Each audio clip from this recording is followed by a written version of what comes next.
আসসালামু আলাইকুম রহমতুল্লাহ। ভারত যে কেবল মাঠের খেলায় পারদর্শী তা কিন্তু নয়। ভারত দেখি কূটনীতির খেলায় মাঠের খেলাকেও ছাপিয়ে গিয়েছে। বর্তমান সময়ে আপনারা দেখছেন, খেলা হলেই কাপ ভারতের ঘরে, খেলা হলেই কাপ ভারতের ঘরে। এখন আপনারা জানেন, বাংলাদেশকে ঘিরে রাজনৈতিক অস্থিতিশীলতা, নির্বাচনকে ঘিরে অস্থিতিশীলতা, জঙ্গিবাদকে ঘিরে অস্থিতিশীলতা, মানে একটা চরম লেভেলে পৌঁছাইছে। এবং মার্কিন যুক্তরাষ্ট্র আর জাতিসংঘকে নিয়ে বর্তমান সময়ে দেশের যে সরকার আছে তানারা অনেক খ্বব দেখেছিলেন, অনেক স্বপ্ন দেখেছিলেন, কিন্তু সেই স্বপ্ন শেষ মুহূর্তে সরকারের শেষ সময় এসে দুঃস্বপ্ন, নাইটমার হয়ে যাবে। এটা হয়তোবা ডক্টর ইউনূস বুঝতে পারে নাই যে ভারত এভাবে খেলাটা একেবারে গেমটা চেঞ্জ করে ফেলবে, অর্থাৎ খেলাটা একেবারে উল্টে পাল্টে মানে মানে দবানি চটকানির মতো করে ফেলবে। 2-3 দিন আগে, অর্থাৎ 3 তারিখে, মানে আপনার ভারতের পররাষ্ট্র মন্ত্রী এস জয়শঙ্কর, পঞ্চপাণ্ডবের একজন, এস জয়শঙ্কর যে একটা কী জিনিস রে ভাই, কী লেভেলের কূটনীতিক বা কী লেভেলের যে খেলোয়াড়, সেটা ভাবতেও অবাক লাগে। যাই হোক, এস জয়শঙ্কর মার্কিন যুক্তরাষ্ট্রের সাথে বৈঠকের করেছেন, যে সেখানে বাংলাদেশ নিয়ে আলোচনা হয়েছে, অস্থিতিশীলতা, মায়ানমার ইস্যু, তারপরে আপনার নির্বাচন, তারপরে আওয়ামী লীগ, তারপরে আপনার এই সব নিয়েই আলোচনা হয়েছে।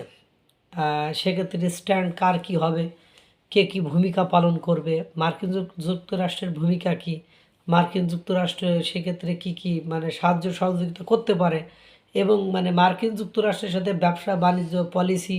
এবং আপনারা জানেন যে আরাকান আর্মিকে বাংলাদেশ থেকে সাহায্য করতে চেয়েছিল অস্ত্রশস্ত্র দিয়ে মার্কিন যুক্তরাষ্ট্র। এটা নিয়ে মানবিক করিডোর দেওয়া অনেক কথাবার্তা উঠেছিল, এবং অনেকটাই এটা নিয়েও আন্দোলনও হয়েছে আপনারা জানেন বাংলাদেশের। এবং এটা সরকারের ডক্টর খলিলুর রহমানও একরকম গেম খেলতে চেয়েছিল, কিন্তু দুর্ভাগ্য হলো সত্য যে আপনার মার্কিন যুক্তরাষ্ট্র বাণিজ্য চুক্তি করলো ভারতের সাথে, শুল্ক কমিয়ে দিল, এবং এই সব কিছুর ফলে এখন পুরোটাই মার্কিন যুক্তরাষ্ট্র বাংলাদেশ থেকে মুখ ফিরিয়ে নিয়েছে। মানবিক করিডোর তো দূরের কথা, এখন যেটা শেষ পর্যন্ত দেখা গিয়েছে ভারতের সাওয়াটে, আমি প্রায় বলি ইন্দো প্যাসিফিক অঞ্চলে, অর্থাৎ ভারত দক্ষিণ এশিয়া মহাদেশে আপনার মার্কিন যুক্তরাষ্ট্র, তার ডোনাল্ড ট্রাম্পের রাষ্ট্র ভারতের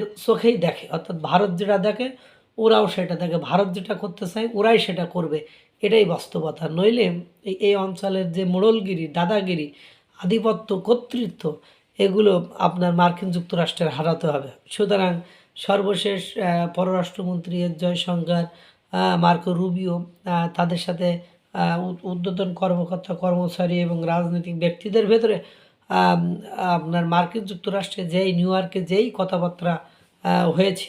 এর পাশাপাশি যেহেতু বাংলাদেশের ইস্যু, বাংলাদেশের থাকা মার্কিন রাষ্ট্রদূত, তারপরে ভারতের প্রণয় ভার্মা, এদের বৈঠক হয়েছে, দীর্ঘক্ষণ আলাপ আলোচনা কথাবার্তা হয়েছে। সেই কথাবার্তায় আপনার তারেক রহমান, বিএনপির তারেক রহমান, জুবাইদা রহমান এবং জাইমা, তারেক রহমানের মেয়ে, তাদেরকে সেখানে ডাকা হয় এবং তাদের সাথে দীর্ঘ আলাপ আলোচনা হয়। সেখানে হয়তোবা বাংলাদেশের রাজনৈতিক অস্থিতিশীলতা, নির্বাচন কেন্দ্রিক অস্থিতিশীলতা, তারপরে জঙ্গিবাদ ইস্যু, এবং ক্ষমতা গ্রহণের পরে পরবর্তীতে স্ট্যান্ড কী হবে, এবং পাশাপাশি আপনারা জানেন মার্কিন যুক্তরাষ্ট্রসহ ভারতে থাকা আওয়ামী লীগের নেতাকর্মীরা কেমন দেখেন মিডিয়ার সামনে এসে সংবাদ সম্মেলন করছে, তারা বিভিন্ন লবিস্ট থেকে